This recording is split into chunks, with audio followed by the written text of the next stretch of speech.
Linear partial differential equation of order 1 tutorial 9 এবং আমরা খুবই গুরুত্বপূর্ণ একটা প্রবলেম সলভ করব যেটা কিনা সর্বশেষ 19 সালে আসছিল। আমরা প্রবলেমটা সলভ করতে পারি। আমাদের দেয়া আছে mz minus ny into phi, definitely এটা small phi plus nx minus lz into q equals to ly minus mx। এটা ডেফিনেটলি একটা partial differential equation of order 1। এটার আমাদের সলিউশন বের করতে বলছে। অবশ্যই সমাধানটা হবে জেনারেল সলিউশন বা সাধারণ সমাধান। আর এটা যেহেতু ভাই ল্যাগ্রাঞ্জের পার্শিয়াল ডিফারেনশিয়াল ইকুয়েশনের ফর্মের সাথে মিলে যাচ্ছে, সেহেতু এটাকে আমরা বলতে পারবো ল্যাগ্রাঞ্জ পার্শিয়াল ডিফারেনশিয়াল ইকুয়েশন, এবং এটাকে আমরা ল্যাগ্রাঞ্জ মেথডের মাধ্যমেই কিন্তু সলভ করব। তাহলে আমরা কাজটা শুরু করতে পারি। আমরা বলে দেবো প্রদত্ত সমীকরণ বা গিভেন ইকুয়েশন বা প্রদত্ত সমীকরণটা হচ্ছে mz minus ny into t plus nx minus ly into q equals to ly minus mx। আমরা এটা বলে দিলাম 1 নম্বর ইকুয়েশন। এখন এটাকে যদি আমরা ওই ল্যাগ্রাঞ্জের ইকুয়েশনের সাথে তুলনা করি, ল্যাগ্রাঞ্জের ইকুয়েশনটা আমাদের কি ছিল? যেমন capital P small p plus capital Q small q equals to r। এটার সাথে তুলনা করলে আমরা এখানে ক্যাপিটাল P ইকুয়ালস টু পাবো mz মাইনাস ny এবং ক্যাপিটাল Q ইকুয়ালস টু পাবো, এটার সাথে তুলনা করছি, জাস্ট একের সাথে তুলনা করে। আমরা ইতিমধ্যে সব পারি। এটা হচ্ছে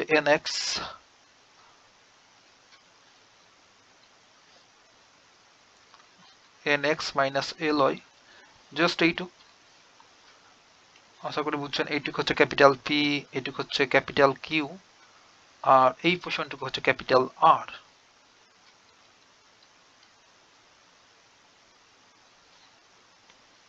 এবং ক্যাপিটাল R ইকুয়ালস টু হচ্ছে ly মাইনাস mx। এখন আমরা এই 1 নম্বরের জন্য ল্যাগ্রাঞ্জের অক্সিলারি ইকুয়েশন আর সাবসিডিয়ারি ইকুয়েশনটা কি হবে? 1 নম্বর এর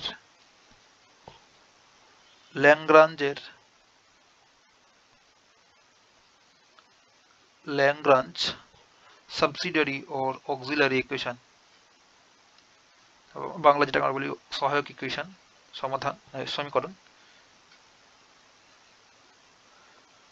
অক্সিলারি ইকুয়েশনটা হলো dx upon capital P equals to dy upon capital Q equals to dz upon capital R। এখন আমরা যে ভ্যালুগুলো পেয়েছি 1 নম্বর ইকুয়েশন থেকে, ক্যাপিটাল P ক্যাপিটাল Q এবং ক্যাপিটাল R, সেগুলো পুট করে দেব এখানে। তাহলে dx upon mz minus ny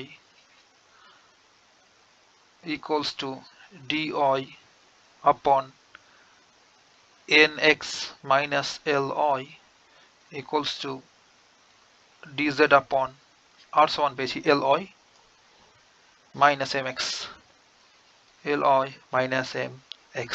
এটাকে আমরা দেব সুন্দর করে 2 নম্বর ইকুয়েশন। এখন আমাদের কাজটা কি ভাই? এই যে রেশিও পেয়েছেন, তিনটা রেশিও, এটা ফার্স্ট রেশিও, এটা ফার্স্ট, সেকেন্ড আর থার্ড রেশিও। এই তিনটা রেশিও থেকে আমাদের দেখতে হবে যে ইন্টিগ্রেবল পেয়ার বা যোগজীকরণ যোগ্য পেয়ার পাচ্ছে কিনা, যুগল। এখন দেখেন এটা কোনোটা ইন্টিগ্রেশন করা সম্ভব না।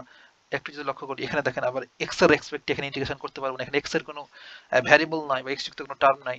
এখানে ওয়াই এর রেসপেক্টে সমাকলন করা যাবে না, এখানে জেড এর রেসপেক্টে সমাকলন করা যাবে না। সেহেতু দেখেন তিনটা পেয়ার তৈরি করতে পারি, একটা না, তারপর এটা, তারপর একটু যদি দেখাই, একটু ডিটেলে বলছি ভাই, কারণ একটা বুঝে গেলে আপনি একে পারবেন। এই ফার্স্ট রেশিও এবং সেকেন্ড রেশিও দিয়ে আমরা একটা ইন্টিগ্রেবল পেয়ার তৈরি করতে পারি, একটা রেশিও তৈরি করতে পারি, আবার এই দুটো মিলে একটা তৈরি করতে পারি, আবার প্রথমটা আর শেষটা মিলেও করতে পারি। বাট তিনটা যে এখানে আমরা যুগল তৈরি করবো বা পেয়ার, কোনো যুগলই এখানে ইন্টিগ্রেবল না বা সমাকলন যোগ্য না। সেহেতু নতুন একটা রেশিও তৈরি করব আমরা ওই যে সেট অফ মাল্টিপ্লায়ারের মাধ্যমে, মেথড অফ ল্যাগ্রাঞ্জের মেথড অফ মাল্টিপ্লায়ার্স প্রিভিয়াস টিউটোরিয়ালে 8 নম্বর টিউটোরিয়ালে কিন্তু যে পদ্ধতিটা আমরা কথাবার্তা বলছিলাম, এক্স্যাক্টলি সেই মেথডটা এখানে আমরা ইউজ করব। তাহলে এই তিনটাকে ইউজ করে নতুন একটা রেশিও তৈরি করব। তাহলে এই কাজটা নেক্সট পেজেই করি। হ্যাঁ, তাহলে আমরা যদি সেটা আবার একটু লিখি সুন্দর করে, যেহেতু ওখানে দেখা যাচ্ছে না, কপি করে নিয়ে আসলেও হতো। এই যে আমাদের এই পাঁচটাতে ছিল dx upon mz minus ny, just ওখানে যা লিখেছি সেটাই লিখছি এখানে। আমরা নতুন একটা রেশিও তৈরি করব এই তিনটা ইউজ করে, dy upon nx minus lz equals to dz ly minus mx। এখন যে মেথডটা আমরা ইউজ করব সেটা আপনাকে ইতিমধ্যেই বলে দেওয়া হয়েছে 8 নম্বর টিউটোরিয়াল ভাই। এই যে জাস্ট একটা লম্বা দাগ দিলাম। এখন যেটা করব যে আমরা সেট অফ মাল্টিপ্লায়ার খুঁজবো, কোন সেট অফ মাল্টিপ্লায়ারটা গুণ করলে আমরা নতুন একটা রেশিও পাবো যেটা ঠিক থাকবে। এটার ভিতরে যদি আমরা x, y এবং z দ্বারা গুণ মাল্টিপ্লাই করি ভাই তিনটাকেই, এই তিনটা রেশিওকে, তখন যেটা হবে যেখানে x এর এক্সপেক্টে তখন ইন্টিগ্রেশন করতে পারবো, x এর এক্সপেক্টে ইন্টিগ্রেশন করতে পারবো, এটা y দ্বারা গুণ করলে y এর এক্সপেক্টে তখন y কে ইন্টিগ্রেশন করতে পারবো, z দ্বারা গুণ করলে এটাকে z এর এক্সপেক্টে ইন্টিগ্রেশন করতে পারবো। তার জন্য আমরা একটা সেট অফ মাল্টিপ্লাই নেব, যেটা কিনা হবে সেট অফ মাল্টিপ্লায়ারটা হলো আমাদের x, y, z, অর্থাৎ এই সেট অফ মাল্টিপ্লায়ারটা দিয়ে আমরা গুণ করব। আর আমরা গুণ করতে আমরা জানি dx কে ফার্স্ট, আর যখন x দ্বারা গুণ করব তখন এটার উপরে আর নিচে দুইটাকে x দ্বারা গুণ করব, তাহলে dx x dx যেহেতু x দ্বারা গুণ করলাম, আর নিচে হচ্ছে mz। আমরা নিউ রেশিও তৈরি করছি, একটা অন্য কালারে লিখি তাহলে আপনাদের বুঝতে সুবিধা হবে। ওকে, এই যে আমরা ফার্স্ট x দ্বারা গুণ করছি, x dx এইটাকে, আর নিচেও আবার সেটাকে x দ্বারা গুণ করতে হবে, উপর আর নিচে দুইটাকে একসাথে আমরা গুণ করব, mz মাইনাস ny। কেন করছি, কিভাবে করছি, এগুলো সব কিন্তু 8 নম্বর টিউটোরিয়ালে আপনাকে দেখে আসতে হবে, তাছাড়া আপনি ফিল পাবেন না। না dy, এটাকে আমরা জাস্ট y দ্বারা গুণ করব, y dy, আর নিচের এটাকেও আমরা y দ্বারা গুণ করব, কারণ আমরা উপর নিচে একই মাল্টিপ্লায়ার দিয়ে গুণ করি, অর্থাৎ যখন x y দ্বারা করছি তখন উপর নিচে দুটাকেই y দ্বারা করবো, অর্থাৎ লবার হরকে ডোমিনেটর আর ডিনোমিনেটর যেটা আমরা বলি nx মাইনাস lz প্লাস, আর এটা জাস্ট z দ্বারা গুণ করবো, z dz, অর্থাৎ এই সেট অফ মাল্টিপ্লায়ারটা আমরা ইউজ করছি,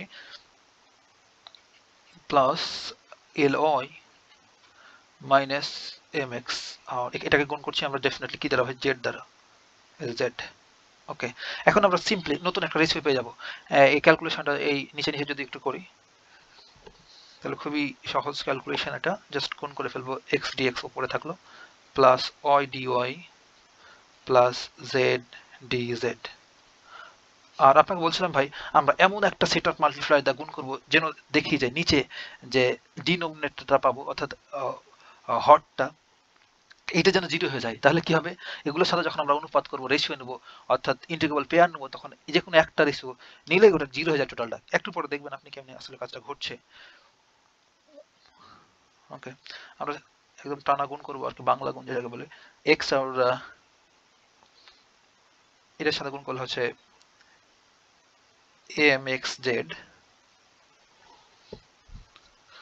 তারপর এক্স এর সাথে এটা গুণ করলে হবে nxy প্লাস y এর সাথে এটা গুণ করলে হবে nxy, আর এটা প্লাস মাইনাস মাইনাস মাইনাস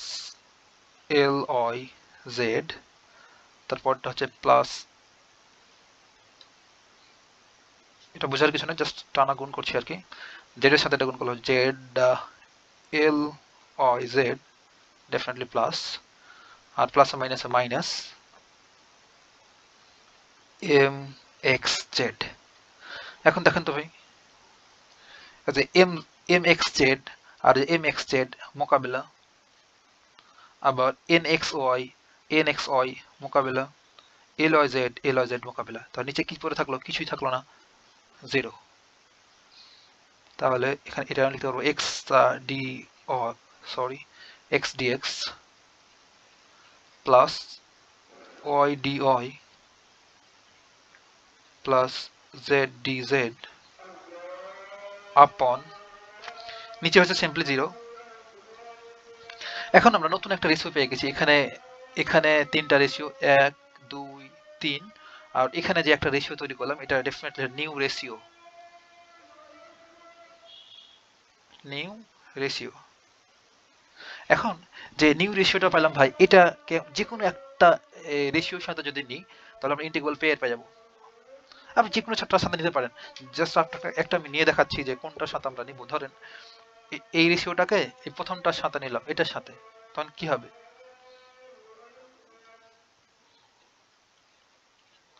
তাহলে ধরেন আমি বলতে পারি প্রথম আর চতুর্থটা নিয়ে পাই। প্রথম, এগুলো লিখার প্রয়োজন নাই, প্রথম ও চতুর্থ অনুপাত হতে বা রেশিও হতে ফার্স্টটা যদি লিখি, আপনি প্রথমটা নিতে হবে এমন না, যে কোনোটা নিলেই হবে, যেহেতু জিরো হয়ে যায় এটা mz মাইনাস এন ওয়াই। তাহলে আমরা নিউ রেশিওটা নিলাম x dx plus y dy, just মেকানিজমটা বোঝানোর জন্য আপনাকে সব বলছি আর কি, dz আপন 0।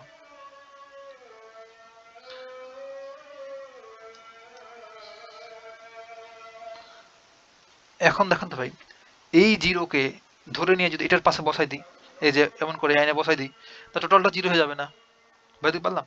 এই জিরোকে যখন এই পাশে নিয়ে আসবো, তখন এর সাথে জিরো মাল্টিপ্লাই হবে, তা টোটালটাই বাদ, টোটালটাই বাদ, তাই না? তাহলে আমাদের সিম্পলি এটা পড়ে থাকবে x dx plus y dy plus z dz, then equals to simply পাবো জিরো, টোটালটা বাম পাশটা জিরো হয়ে যাবে, দেন সিম্পলি পাবো জিরো। এখন এইটাকে আমরা ইজিলি ইন্টিগ্রেশন করতে পারবো, আমরা ইন্টিগ্রেবল রাশি পেয়ে গেছি। এটা যদি ইন্টিগ্রেশন করি তো কি হবে, x কে ইন্টিগ্রেশন করলে হবে x স্কয়ার আপন পাওয়ারের সাথে এক যোগ হবে আর পাদ্য ভাগ x স্কয়ার আপন 2 প্লাস এটাকে ইন্টিগ্রেশন করলে হবে y স্কয়ার আপন 2 আর এইটারে করলে হবে z স্কয়ার আপন 2। আর আমরা ডান পাশে একটা কনস্ট্যান্ট নেব, কনস্ট্যান্টের কথা নিলাম c আপন 2। এখন আমরা বোথ সাইড থেকে 2 2 ভ্যানিশ করে দিতে পারি, এখান থেকে 2 কমন নেওয়া যেতে, কিংবা এই পাশে পাঠিয়ে দিলাম 2 কমন নিয়ে, একই কথা না? হ্যাঁ, তাহলে বাকিটুকু এখানে ক্যালকুলেশন যদি করি, তাহলে আমরা পাবো এখানে x square plus y square plus z square equals to simply c, কারণ দুই পাশ থেকে 2 2 ভ্যানিশ। এটাকে আমরা দিব 3 নম্বর ইকুয়েশন। তাহলে দেখেন, আমাদের যখন জেনারেল সলিউশন বের করব তখন আমাদের কি কি প্রয়োজন ভাই? একটা ইউ এবং একটা ভি প্রয়োজন। আমাদের একটা ইউ পেয়ে গেছি, অর্থাৎ জেনারেল সলিউশনটা ছিল এমন phi of e comma v equals to 0। তাহলে একটা ইউ এর মান লাগবে, একটা ভি জানা লাগবে। তাহলে আমরা ইউ অলরেডি জেনে গেছি, এটা হচ্ছে ইউ। এখন ভি জানা লাগবে, ভির জন্য আবার এই যে আমাদের রেশিও 3টা দেওয়া আছে এটা নিয়ে কাজ করতে হবে, আবার সেটা মাল্টিপ্লায়ার দিয়ে গুণ করতে হবে। এই তো প্রসেস, আর কিছু না।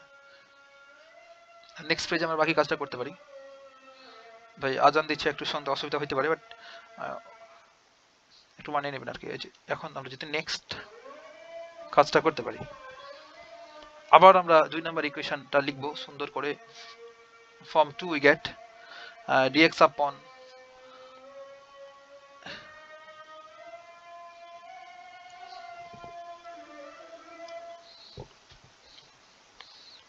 mz ছিল,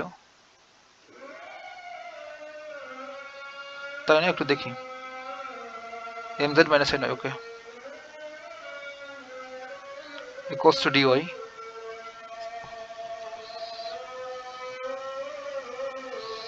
nx minus lz equals to dz upon ly minus mx। এখন এই তিনটা রেশিও ইউজ করে আবার আমরা একটা নতুন একটা নিউ রেশিও তৈরি করব, কারণ এটা মোটেই ইন্টিগ্রেবল ফেজে নাই। এই যে তার জন্য আমরা এখানে যেহেতু একবার x y z set of multiply নিয়েছি, সেহেতু এবার এক্স ওয়াই জেড নেব না, আমরা সেট অফ মাল্টিপ্লাইটা নেব এবার এল এম এবং এন। দেখেন নিচে কিন্তু এল এম এন রয়েছে, সেহেতু আমরা এল এম এন নিব এবার। তাহলে এই মাল্টিপ্লায়ারটা ইউজ করব, তবে আমাদের কাজটা কিন্তু হয়ে যাবে। এখন তাহলে এইটারে যখন আমরা এল দ্বারা গুণ করবো তখন হবে এল ডিএক্স, আর নিচেও এল দ্বারা গুণ হবে L into M Z minus N Y.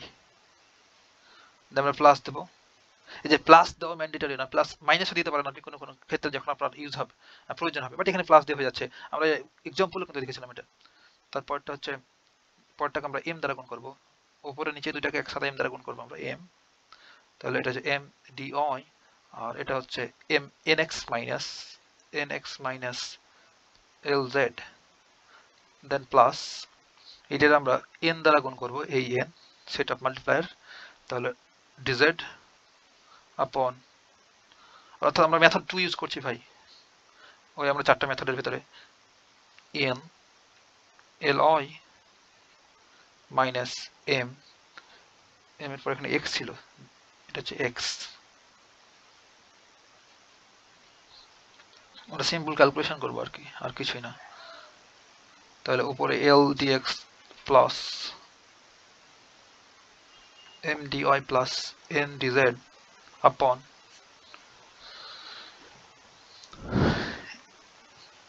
l m z সব গুণ আপনারা পারেন, তারপরে l n i, তারপরটা হবে plus m n x plus m minus m minus l m z plus n l i plus m minus m minus n m x।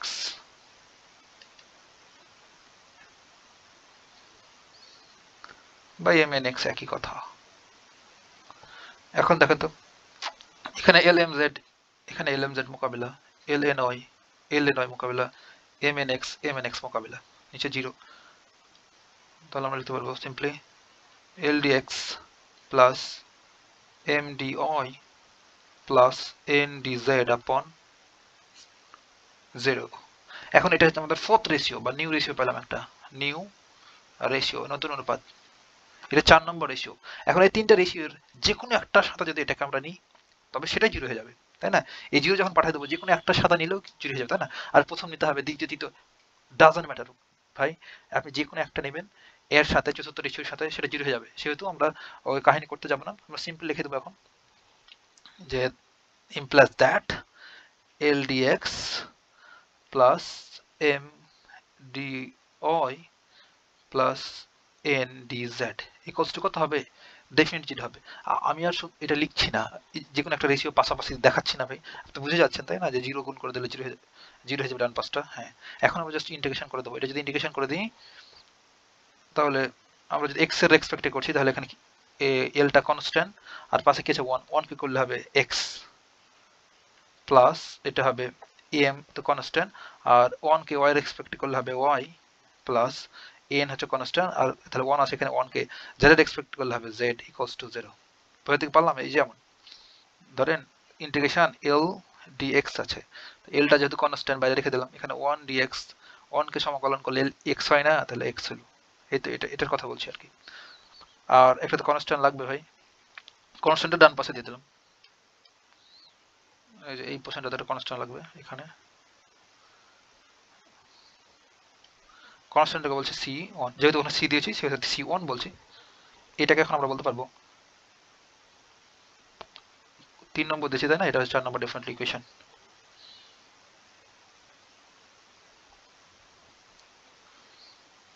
কয় নম্বর দিলাম এই ফার্স্টটাতে? এটা 3 যদি হয় এটা 4। এখন দেখেন তো 3 ও 4 হতে আমরা কি করতে পারি?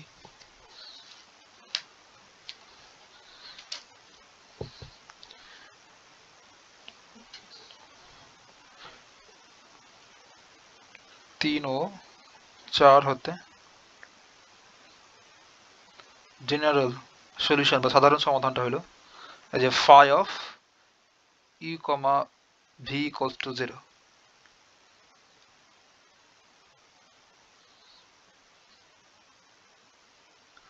এখন আমরা u আর v এর ভ্যালুটা পুট করে দেব। আমরা ইতিমধ্যেই জানি যে এটা হচ্ছে, এই পোর্শনটুকু হচ্ছে v, আর এই পাশে যেটা পেলাম এটুকু হচ্ছে u, সেহেতু পুট করে দেব। তাহলে u ইকুয়ালস টু হচ্ছে x স্কয়ার